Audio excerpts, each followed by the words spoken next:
For today's video, I'm going to be doing a walkthrough on how to unlock the Perk Recombobulator as well as how to use it. And as of right now, the Perk Recombobulator is not available. It won't be available until sometime next week, but they did give us a preview as to how it's going to work, and I'll leave a link in the description to where I got this information if you want to go check it out. But in order to unlock the Perk Recombobulator, you're going to have to first complete Plankerton Storm Shield Defense number 2.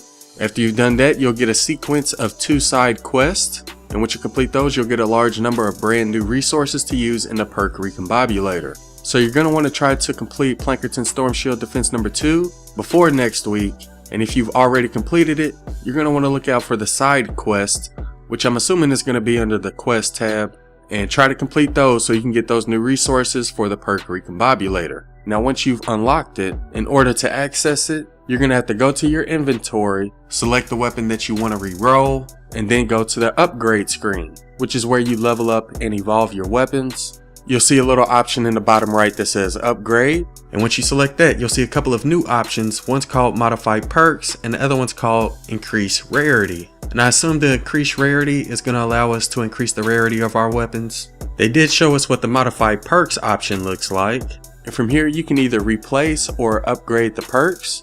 In order to replace, you're going to have to use the new resource called Reperk, and in order to upgrade, you're going to have to use the new resource called Perk Up. Reperk, which is used to replace perks, is available throughout all mission difficulty levels from low threat Plankerton missions and beyond, and the other resource, Perk Up, begins appearing at the same time as Reperk, but also has different rarity levels. The rare versions become available as players progress through higher and higher mission difficulties. And the way you'll get these is through mission rewards, mission alert rewards, repeatable quests, and the event store for the duration of the blockbuster event.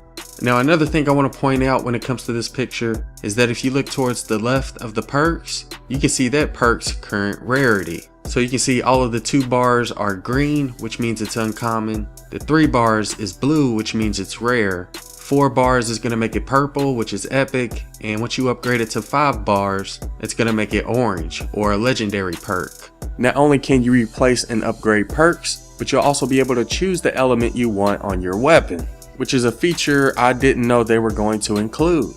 And this is going to require elemental resources named Fire Up, Amp Up, and Frost Up. And you'll be able to find these resources in mission alert rewards and repeatable quests.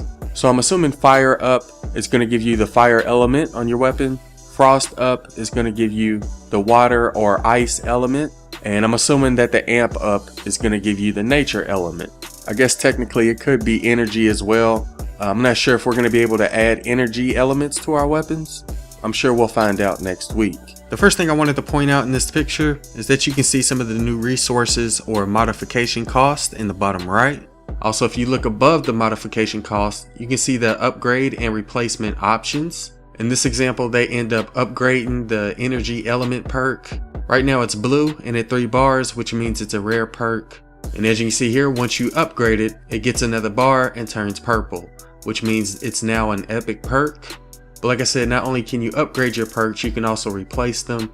And in this picture, you can see we can also replace the energy element perk with either fire, nature, water, or physical, which is going to increase its overall damage. And that's what the Perk Recombobulator screen looks like. Now there are some limitations. Every perk slot on an item is limited in which perks it can actually contain. Newly acquired items are automatically set up to adhere to these new restrictions, and players can begin upgrading and replacing perks on them immediately. However, legacy items, which are all of the items that you've gotten before this perk reroll becomes available, do not automatically fit into the new structure. You'll first have to convert them before they'll be allowed to be upgraded and respect. So for any new item that you get after the next patch, you'll be able to upgrade and replace perks on them immediately. And for any item that you already owned before the next patch, you'll have to convert them before you can upgrade or replace their perks. And in order to convert legacy items, you're going to have to first go to that item and attempt to modify it. And from there, it'll give you the option to convert the legacy item into the new system. And it'll also show you a before and after preview of any changes that might occur to the item. In some cases there will be no change, in others the perk loadout may be altered.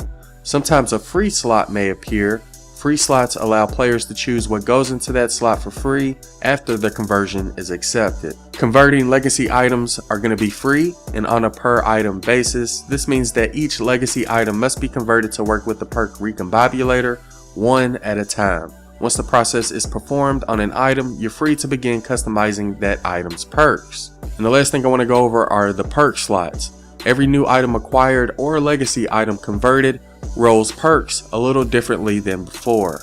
Elemental items now have a dedicated perk slot that determines what type of elemental damage that weapon deals, rather than adding elemental damage on top of affliction damage, snares, or other effects.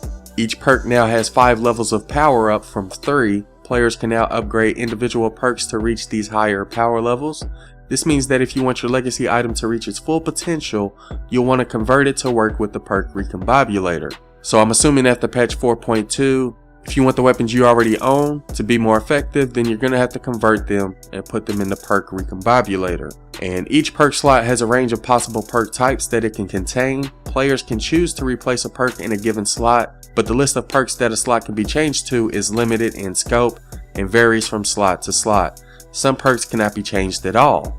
So it does matter which slot you choose to upgrade or replace. And that sums up all of the information that they provided. Again, I'll leave a link to the source in the description if you want to go check it out. And again, we're supposed to be getting this Perk Recombobulator sometime next week. I'm not sure exactly when it's going to become available. If I had to guess, I would assume maybe on Tuesday, but we're definitely supposed to be getting it sometime next week. I think as soon as it becomes available, we'll try to show an example of how to do it with a couple of weapons. But that sums up all of the information we have for now.